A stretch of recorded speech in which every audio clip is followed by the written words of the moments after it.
Hey everybody, this is a real quick video in case you have a Linksys AX5400 Wi-Fi router and you need to do a hard reset on it to the factory default settings.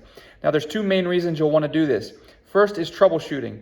If your router is frozen or not responding, or if it's not connecting to the internet, or your Wi-Fi devices can't seem to connect to it, or any kind of connectivity or functionality issues can very often be fixed with a hard reset.